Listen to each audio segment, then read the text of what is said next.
Yo, yo, yo, welcome to another edition of the Take One Spoilercast. And so I have to put this as a warning, I feel. It's called the Take One Spoilercast. And I will be hitting certain plot points of this episode of The Walking Dead. And yeah, basically, if you haven't seen this episode yet, do not listen to this because I will be giving out spoilers. If you have seen it or if you haven't seen it and don't care about, spoilers, continue listening. I will thank you. If you haven't, like I said before, and you don't want to hear spoilers, go watch the episode and come back and listen to me talk about it and all that good stuff. So I'm going to talk about it. This is episode 3 of season 8 called Monsters. And so just quite a few things have happened up in this one. It continues where the other episodes are. And I don't know, okay, so I have this major big problem with what's been going on with The Walking Dead. So we have this whole thing with Negan having the numbers. And it's been specified that throughout the episodes, even last season and all that stuff, even at the end of episode 6, we found out, well, not episode 6, but season 6, that Negan has the numbers.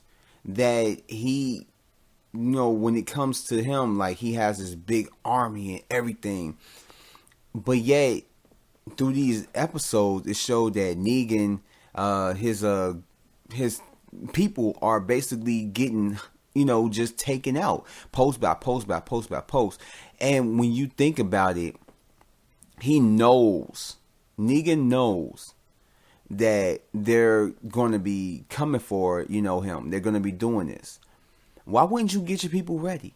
Why wouldn't you have an army just go after Alexandria, go after the kingdom, go after these places and just bum rush them? If you have the numbers, why are you sitting there not doing anything? Literally, we haven't seen Negan ever since the first episode of this season.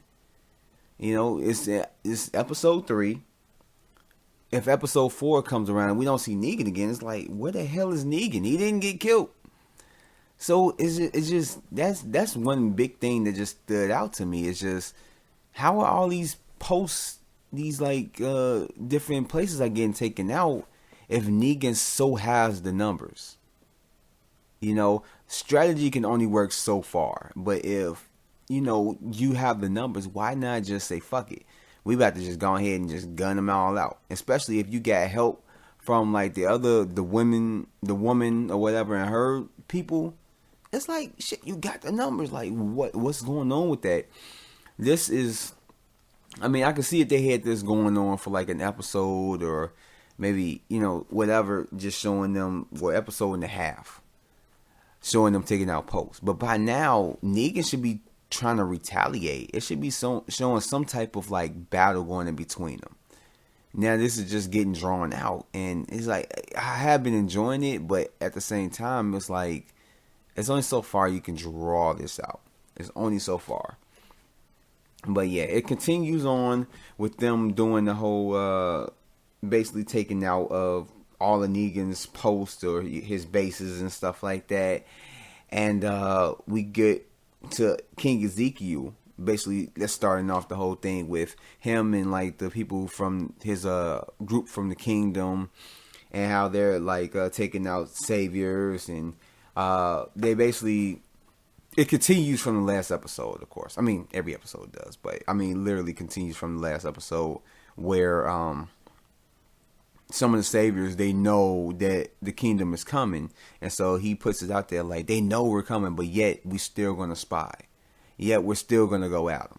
And so we see up in the episode where they go up in the woods, and then basically it's a setup. And so I think he had said something about we're going to go with Carol's plan or something like that, blah, blah. Or, I don't know, I forget. What was that later on? Anyway, but yeah, they go up and walking in the woods, and then you hear the whistling as, showing that basically means that we have you surrounded. That we're Negan's people when we have you surrounded. And so they all come out with the guns, and so not the saviors, the saviors come out with the guns. The kingdom, they lift their arms up like they about to surrender, but then out of nowhere, you see the other kingdom members basically come out with Carol, and they start shooting them, basically just gunning all of the saviors down. They had them surrounded, and so I kind of like that little scene because you know that they had something up their sleeve, And so throughout the whole thing, it has like a running theme with, what's his name, King Ezekiel, basically just saying that like no one would die today. We would not lose not one person. And throughout the episode, yeah, we get that. Yeah, they're not losing not one person, all that stuff.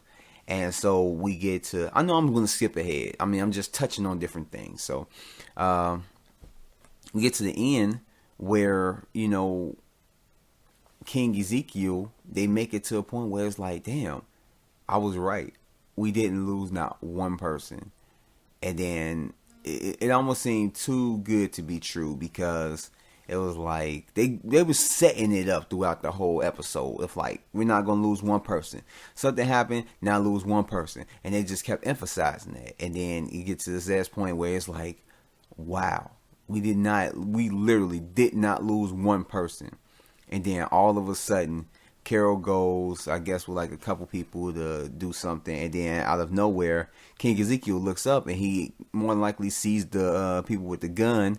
And they just start gunning down the kingdom. And so you see at that last point, he tells them to like scatter or whatever, run and all that stuff. And then some of the people, as they get gunned down, some of the kingdom cover up King Ezekiel, blocking him from getting shot, and they get shot themselves, protecting King Ezekiel. And I was like, yo, it's actually pretty good. So it seemed like this next episode is going to get a little bit more intense with Negan, with some of his people getting the upper hand. But I mean, that's not the end of the spoiler cast. But just going forward a little bit, not forward, but going back a little bit more. We have the question still lingers around whether or not we should kill these people. Now, I already gave you my insights. I already gave you my thoughts on it. It's just like these people are part of the people that wouldn't have no problem killing your people. They wouldn't have no problem gunning down and this and that and all this stuff. And they all work for Negan. And Negan gives the orders, they're gone. Who wouldn't have no problem with that? And they just, they just treat them wrong. They've done wrong to Alexandria, the kingdom, and the hilltop. I think that's what it was. And it's just like, you're sitting here letting them live. Like Jesus, like, he's trying to be the Dale of the group where we don't need to kill him. We don't. Like, just keep him around. For what? And it's just, I just really disagree with that. It's like, if they get the chance and get the upper hand, it's over. Why would you keep, I could see if it was like 5 or something. But you have like a whole you have basically a whole small miniature battle group, that you're taking as prisoners to the hilltop to basically, that can, take over the little community that y'all get and put y'all in danger. You have families to stay there and you want to bring them there. So it's like, why even do that? And I get that, you trying to reserve life and stuff, but it seemed like a stupid thing for them to do. It just seemed real stupid. And I just, like, I mean, I'm looking at it from a storyline point of view. If it was real, of course. But it's like, why would you do that? Like, why? I don't know. I'm not answering my question, but I'm just, just saying. Like, why would you do that? It's just, But in any case, even Maggie asked that. She was like, we have our families here. And he's saying that, like, we got 2 trailers in the back. We keep armed guards on them all times and all that stuff. But, stuff happens. And it's just, I don't know. But Morgan shows that he's at a point where he is mentally just not there. He's not the Morgan of old. He's not centered. It seemed like once he lost his whole thing of, not killing and stuff like that, and he took on just doing what he's doing now, it just seemed like he's kind of lost his way, and that he's needing to be found. And with him losing his way, you could tell that it's taking a toll on his mind, on just his actions and what he's doing. And so it ends up, him and Jesus end up butting heads on just the whole decision of what I was just talking about, on whether or not, you kill the saviors and all this stuff. Whether they surrendered or not, they just don't want to die. They want to live to fight another day so they can kill them. And so Morgan, he was like, yo, we got to kill him. So it ended up bumping heads. And right when the thought entered my mind, damn, I would love to see a fight happen between Jesus and Morgan. It happens. Like literally, I say like 5 seconds later, they Morgan goes at him. And so it comes down to it where they bumping heads and they just going at each other, bam, bam, bam. And you could tell that Jesus, he has the upper hand. That Morgan, I say Morgan could go, but Morgan is like older. Jesus, he is more of a fighter. He uses his hands and he knows how to use his whole body. Through whatever he learned through his life. I don't know if they discussed it where they basically say what he learned or whatever before all this happened, to where he got where he know how to fight like that, where he got his skill from. But it's like he knows how to use his whole body. Morgan, he knows how to fight, but he knows how to fight using a stick. So with him being older and using the stick, you kind of got that Jesus has the upper hand. And that Jesus was just kind of like really dodging him, just defending. He wasn't fighting. He wasn't going at him, but he kept like, yo, can we stop now? It's like, oh, you want to keep going? And, he basically was just giving go. And even Jesus was just, he just was like, yo, even with the last thing with Morgan taking a stick and putting it straight to his neck, Jesus was like, yo, can we stop now? So it was like, it was a good fight. But, it just emphasizes more on just the butting of the heads and just the dilemmas that they face. To kill or not to kill? That is the question. And I feel like it's going to be constantly a question that goes, a constant theme that goes throughout the whole season of this show. And which brings me not only to that, but brings me to like Rick and Daryl having to fight their way out of the place. Now, like The Walking Dead has a lot of seasons. A lot of seasons. Like I said, we're on season 8, so it has 7 prior seasons. The character up in here, Morales, I don't remember him. I really don't. From what I got from the conversation, I think he was like in the first season. I'm gonna go back and watch the first season again, but I don't remember him. I really don't. I don't know what happened. I just cannot remember him worth anything. And so they had a talk, and they just talk about the past and how just basically he left and his family died, and I guess like he blames Rick for his family dying and stuff like that. And so it's just some hostility, and that Morales, he couldn't find a home with Rick and his group, so he found a home with Negan because they took him in, and and this and that, and along with this, you could tell Rick, he has a no mercy side and he has a mercy side. When it comes down to it, Rick, he wanted to keep Morales alive, but Daryl had a different plan. As he came up behind him, and as Morales turns around, he used the arrow gun to kill him. like literally not even just like injure him, but straight killed him.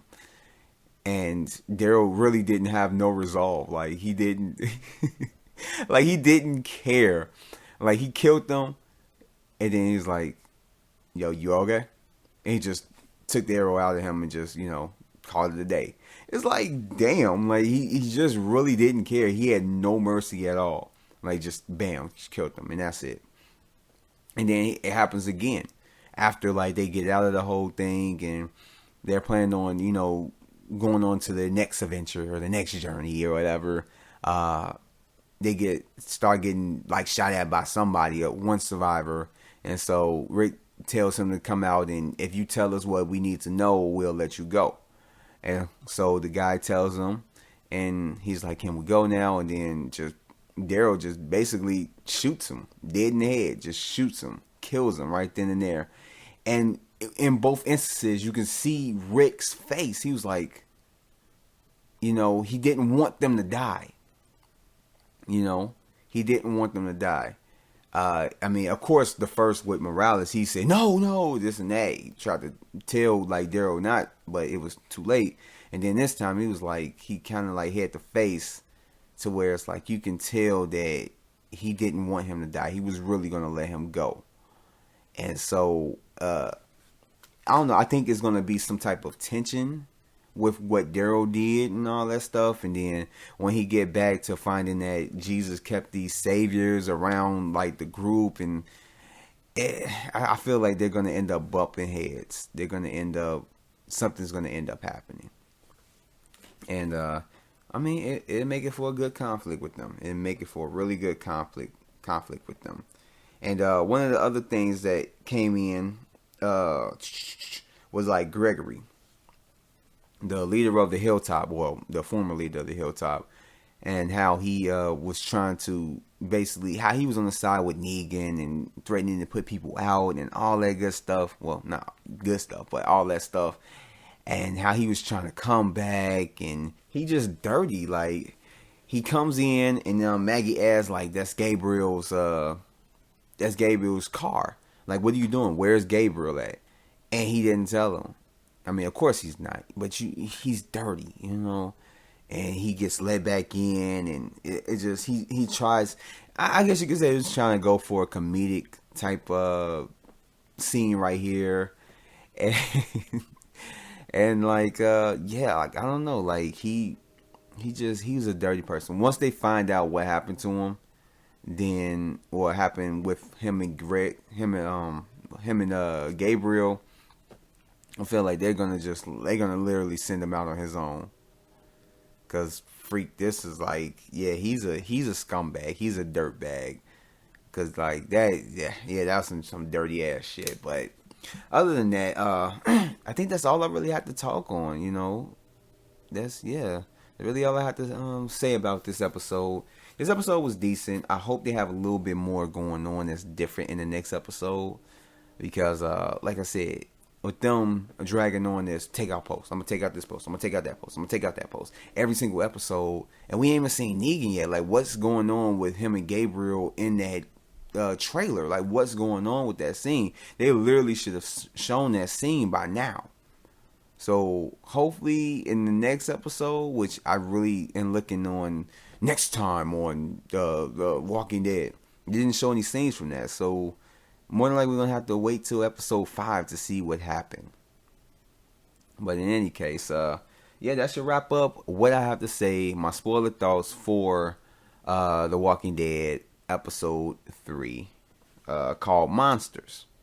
So, yeah, if you like this video, go ahead, hit that thumbs up. Go ahead and subscribe if you haven't already, and turn on your notifications. That way you'll get notified for anything that drops on my channel. Everything is in the description below. Check out everything else, the former. If you haven't heard my spoiler thoughts on the other episodes of The Walking Dead, go ahead. They're in the description below under the SPOILERCAST. And yeah, I think that's about it. Everything else is in the description below. And yep, I will catch you guys on the next one. Peace.